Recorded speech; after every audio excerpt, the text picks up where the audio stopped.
lisensyado ng PAGCOR. Yan, Nandiyan PCSO. siya, maraming PAGCOR, not PCSO. PAGCOR, Philippine Amusement Gaming Authority. So, yung PAGCOR, may mga nililicense sila dyan, yung patas talaga. So, I'm not saying that all app na hindi patas. But, hindi po maganda yung sa akin, yung Pogo. Yeah. Pogo. So, ngayon, kung maglalaro ka, di pumunta ka na lang sa mga legit na casino. di ba? Dami dyan sa Pampanga. Di ba?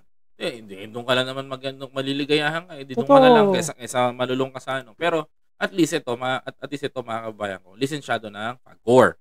Tsaka at the same time, partner, para sa akin kasi, yung ganyang mga sugal, libangan yan. Pero libangan yan ng mga taong totoong may pera. Correct.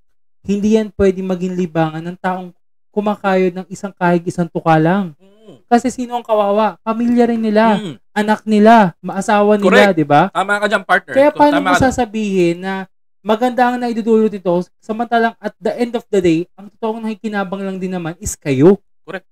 Di ba? Kayo mga nasa likod nito. Diba? Kayo mga namuno dito. Kaya nga kinukundin ako yung sinasabi nitong substitution na mayor ng Davao na keso ganito daw, keso ganyan. Sabi ko, napaka irresponsible ng tao na magsalita. Sobra. Bakit?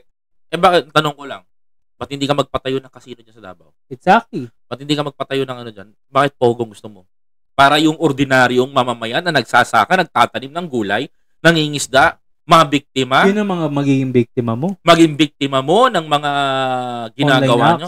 Online apps. That's very unethical. Tsaka para isa sa pa, partner, business-wise, talking, ang mga Pogo naman, hindi naman talaga literal. Yung mga nahuli ng Pogo, hindi naman sila literal na registered sa DTI as Pogo eh. Correct.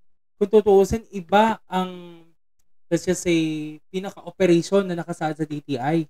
Hindi naman online gaming na nakalagay sa kanila. Yung iba nga parang pinalabas pa na BPO na call center daw kuno.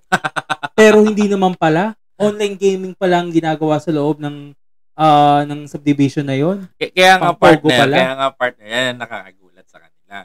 So ngayon, ang tanong ko dito sa taong bayan, mga Pilipino, hindi pa ba kayo madadala? Hindi pa ba kayo magigising? Hindi pa magigising. Baka hindi pa kayo nagigising. Kaya para rin naman doon sa reliever ng mayor na yon, alam mo, kailangan mong gamot, untog molo doon. Diyos ko, nakagigil ka.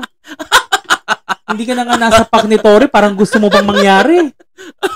Hindi, nakakatawa lang eh. Alam mo kung bakit nakakatawa. Pag ibibida mo sa taong bayan, itong ginagawa na Pogo. Itong ginagawa nyong mali. Pilit yung tinatama. Alam mo, sa mga taga Davao, no, makinig kayo sa akin. No? Tuturuan mo, ito sabihan ko ng mga taga Davao, no? Tuturuan mo gumamit ng sugal itong mga kababayan mo. Tignan mo muna ang sarili mo. Ang Davao, titignan mo. Ang kinabubuhay ng mga taga Davao, number 1, partner, pagsasaka. Ang kinabubuhay ng mga taga Davao, pangingisda, pagtatanim ng gulay. Lahat ng agricultural andyan sa Davao. Diba? Hindi mo sila tulungan na mapalago yung sinasaka nila, yung pangingisda nila, yung mga agricultural aspects. Yun ang mas dapat mong tuunan ng pansin na mapalago. Sa totoo lang, partner. Sarili mong bulsa. Sa totoo lang, partner. Pinuunan nyo yung bulsa nyo eh. Yun, inuunan nyo yung kapakanan nyo eh. Inuunan nyo yung pangsarili nyo eh. Alam mo kung wala pang President Bongbong Marcos, sa totoo lang, partner, kung wala pa si President Bongbong Marcos Jr., wala pang maibibigay na mga title ng lupa dyan. Yes. Sinasaka nila sa Davao. Diba? Yung DAR, namigay ng dyan, ng almost 900,000 plus. I think it's 3,500, 5,000 o 6,000 o 10,000 plus na title na ipinamigay ng DAR dyan. I was there. Para sa mga magsasaka. I was diba? there.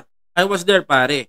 Nung kasama ko yung senador na si Go, si Amy, sila Sara, pinamigay ng DAR under President Bongbong Marcos. Bakit yun hindi mo naiisip? Kaya nga, tataka ako, partner eh. Hindi naiisip nitong substitution na mayor ng Davao na intindihin na lamang at unahin yung kapakanan ng kanyang mga nasasakupan. Yung totoong pangangailangan ng taong bayan sa Davao ang dapat mong inuuna, hindi yung pangangailangan ng bulsa mo. Diba? Ako syempre, alam naman natin yan, partner. Meron lagay yan. Diba? Gagawa ka ng illegal, supposed to be, pupurihin ng mga nasa higher position, mailagay yan. Panigurado yan, partner. Eh, di ba, dyan nga bakit nadawit rin si Harrieta?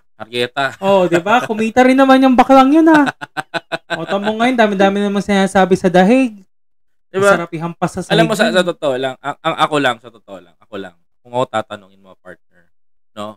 Much better na pagtuunan lang ng pansin yung mga dapat pagtuunan ng pansin. Number 1, yung kanyang security sa Davao.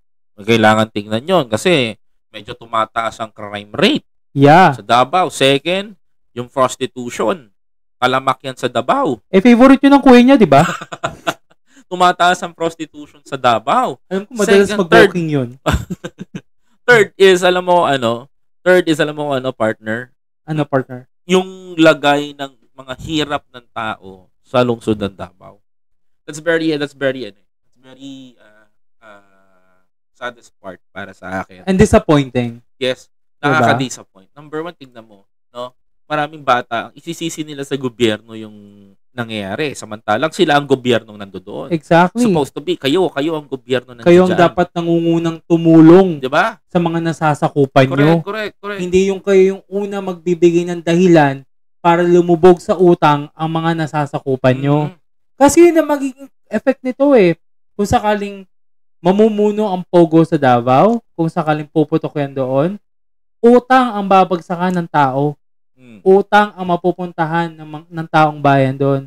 Utang ang kalulubugan ng mga nasasakupan nyo. At sinong kikita? Bulsa nila. Tarantado rin itong mga ito eh. Alam mo bakit? Nagtayo sila ng pogo. Presidente na si Duterte noon. Nagtayo sila ng pogo doon sa Pampanga. Sa islands bumili ng island sa Cavite. Sa iba't ibang Pero sa Davao, wala ka nakitang nagtayo ng pogo. Bakit? Kasi nga, maku-question kagad sila eh. Despite the fact na ang tatay nila ang nag-aproba ng pogo sa Pilipinas, syempre, kailangan ilihis nila ng ibang lugar. Amang tatay ko na nga nag-aproba nito, dapat sa ibang lugar naman natin makita. Yun na nga nakakapagtaka. Diba? Yun mo, Pampanga, what happened to Alice Guo? Ayun. Kinasuhan ng human trafficking, life in sentence. Guilty. Diba? O, sino pa nakakasuhan? Marami pa. Pegador, wala kang kawala. Pegador, kayo ay maganda. Pegador, galit sa masama. Pegador.